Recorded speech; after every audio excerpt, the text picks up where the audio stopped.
Hello दोस्तों, स्वागत है आप सभी का आपके धृति क्लासेस में। दोस्तों, आज से मैं आप लोगों की सीटेट के प्रीवियस ईयर क्वेश्चंस की एक सीरीज़ शुरू करने जा रही हूँ, जिसमें मैं पिछले साल के आपके सारे क्वेश्चंस जो कि एग्ज़ाम में पूछे गए हैं मैथ्स के, वो सभी को सॉल्व करवाऊँगी। ठीक है, तो चलिए आज का पहला क्वेश्चन देखते हैं। पहला क्वेश्चन क्या है यहाँ पे कि यदि एक वर्गाकार कागज़ की दो आसन्न भुजाओं को क्रमशः 20% और 40% घटा दिया जाए तो नया क्षेत्रफल कितने प्रतिशत घट जाएगा। तो देखिए, इसको बेसिक से करने की कोई ज़रूरत नहीं है। इसका एक फॉर्मूला होता है, एक ट्रिक है जो कि मैं आप लोगों को बता देती हूँ। यहाँ पे देखिए फॉर्मूला होता है a + b + a × b upon में 100। ठीक है, इससे आप लोगों को क्वेश्चन करना है जब भी आपको सक्सेसिव परसेंटेज के क्वेश्चंस आएँ, जैसे 20% बढ़ रहा है, 40% घट रहा है या फिर बढ़ रहा है, तो ऐसे क्वेश्चंस आएंगे तो आप लोग ये फॉर्मूला लगा लीजिएगा।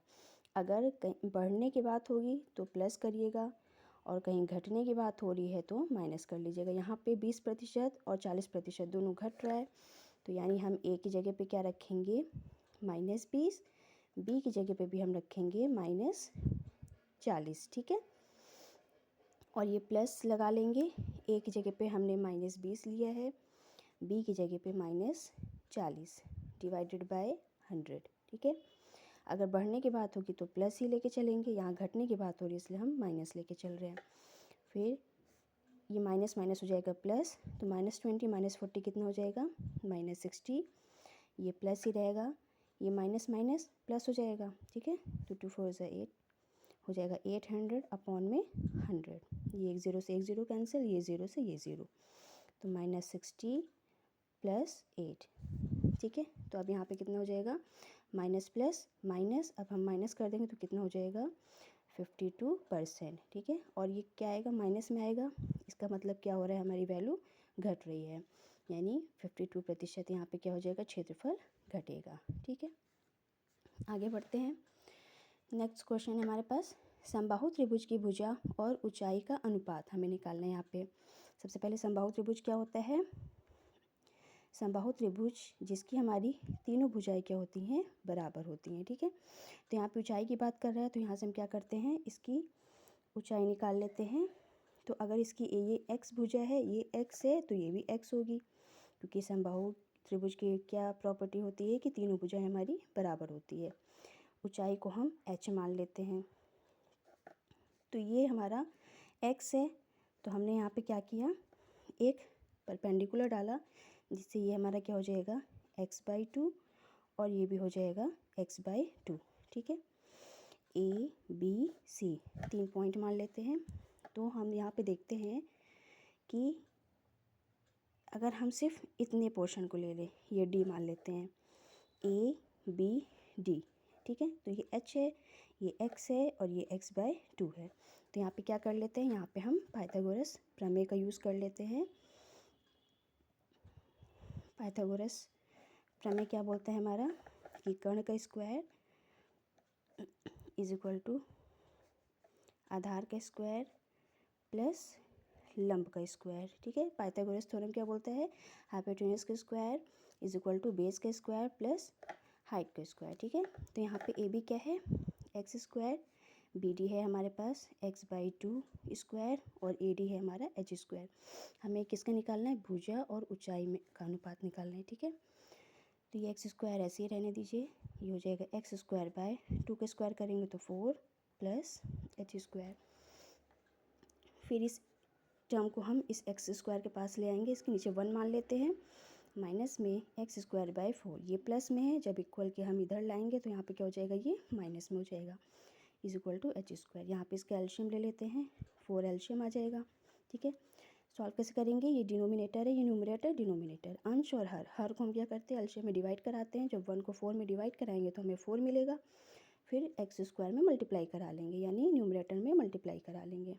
फिर 4 को 4 में डिवाइड कराएंगे 1 को x में मल्टीप्लाई कराएंगे तो x²। ठीक है, ये बहुत सारे बच्चों को ये सॉल्व करना आता होगा, लेकिन कुछ हमारे बिगनर्स भी होंगे जिनको ये सॉल्व करना नहीं आता होगा, जिसके लिए मैं इसको पूरा एक्सप्लेन करके बता रही हूँ। ठीक है, अब इसको माइनस कर लेते हैं।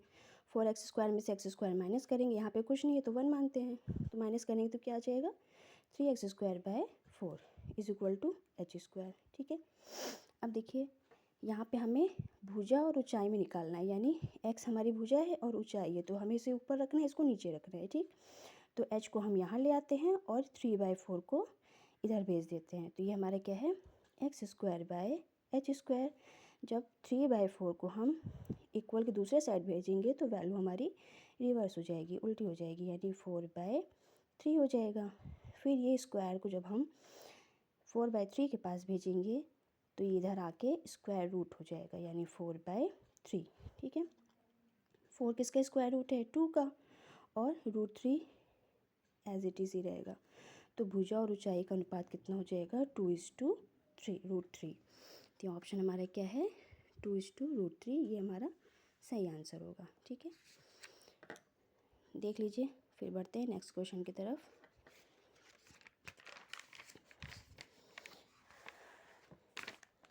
नेक्स्ट क्वेश्चन देखिए, यहाँ पे क्या है, दिए गए चित्र में PS = SQ = SR और एंगल SPQ हमें 54 डिग्री दिया है, तो हमें एंगल X का माप निकालना है।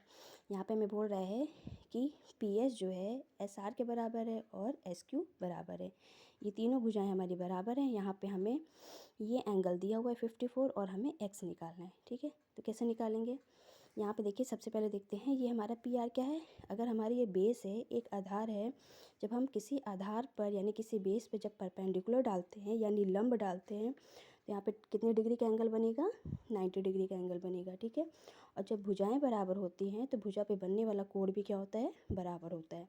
ये 54 है तो ये भी कितना हो जाएगा 54 डिग्री। ठीक है, अब हमें x निकालना है। अब देखिए ये एक हमारा क्या है एक त्रिभुज है, तो त्रिभुज को हमें प्रॉपर्टी पता है ना कि तीनों कोणों का योग कितना होता है 180 डिग्री। ठीक है, तो यहाँ पे देखिए हम इसको कर लेते हैं, ये हमारा क्या हो गया 90 डिग्री हो गया है। तो लिख लेते हैं 90 + 54 + x इज इक्वल टू 180। तो 90 + 54 कितना हो जाएगा 144 इज इक्वल टू 180 डिग्री। तो x इज इक्वल टू 180, ये प्लस में इसको इधर लाएंगे तो माइनस में हो जाएगा। तो x इज इक्वल टू कितना हो जाएगा हमारे पास, ये हो जाएगा 36 डिग्री। ठीक है, माइनस करेंगे कितना आ जाएगा 36 डिग्री। तो इसका आंसर क्या हो जाएगा 36 डिग्री। ठीक है, इसमें कोई दिक्कत, क्वेश्चन क्लियर है, देख लीजिए एक बार आप लोग। ठीक है, आगे बढ़ते हैं। ये हमारा आज का लास्ट क्वेश्चन है। कह रहा है किसी लोहे की एक छड़ को पुनः ढालते हुए उसके अर्धव्यास को 1/4 कर दिया जाता है, यदि उसका आयतन वही रहता है तो उसकी नई लंबाई हो जाएगी। ठीक है, यहाँ पे देखिए जो छड़ है, एक लोहे की छड़ है, वो हमारा क्या है, लोहे की छड़ हमारे क्या होता है सिलेंड्रिकल होता है ना, यानी बेलन के आकार का होता है, बेलन की त्रिज्या और ये बेलन की ऊंचाई। ठीक है, ये R है और ये हो जाएगा हमारा H। तो आयतन क्या होता है, आयतन का फॉर्मूला क्या होता है πr²h। ठीक है, कह रहे लोहे की एक छड़ को बुना ढालते हैं, फिर से हम इसको क्या कर रहे हैं फिर से बना रहे हैं, तो उसका जो अर्धव्यास है, अर्धव्यास का मतलब यहाँ किसकी बात कर रहा है, अर्धव्यास का मतलब है यहाँ पे त्रिज्या की बात कर रहा है। अर्धव्यास का मतलब है त्रिज्या। अर्धव्यास को हम क्या कर रहे हैं 1/4 कर रहे हैं। पहले अगर त्रिज्या r थी तो अब इसको हम क्या कर रहे हैं 1/4 कर रहे हैं, यानी r/4 कर दे रहे हैं। ठीक है, तो आयतन हमारा क्या रहेगा वही रहेगा, तो उसकी नई लंबाई हमें निकालना है। तो ये अगर हमारा पुरानी छड़ का आयतन था तो नई छड़ का आयतन कितना हो जाएगा पाई, अब r की जगह पे क्या रखेंगे r/4 के स्क्वायर और ये h' ले लेते हैं।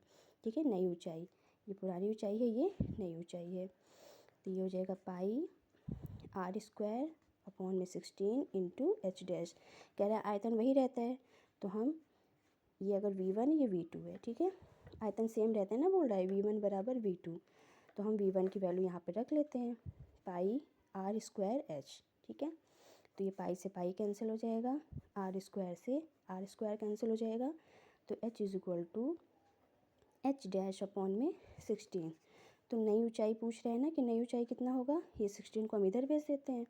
16h is equal to h dash, यानी जो हमारी नई ऊंचाई है क्या हो जाएगी, मूल ऊंचाई की 16 गुनी हो जाएगी। ठीक है, तो आंसर क्या होगा, मूल लंबाई का 16 गुना। ठीक, ये हमारा सही आंसर होगा। ठीक है, यहाँ तक किसी को दिक्कत? देखिए, आप लोगों को अगर वीडियो अच्छी लगती है या फिर क्वेश्चन आपको समझ में आता है जो मैं आप लोगों को सॉल्व करवा रही हूँ, तो प्लीज़ लाइक करिए, कमेंट करिए, और आगे अगर इस सीरीज़ को आगे बढ़ाना चाहते हैं तो प्लीज़ ज़रूर से कमेंट करिए और वीडियो को ज़्यादा से ज़्यादा शेयर करिए।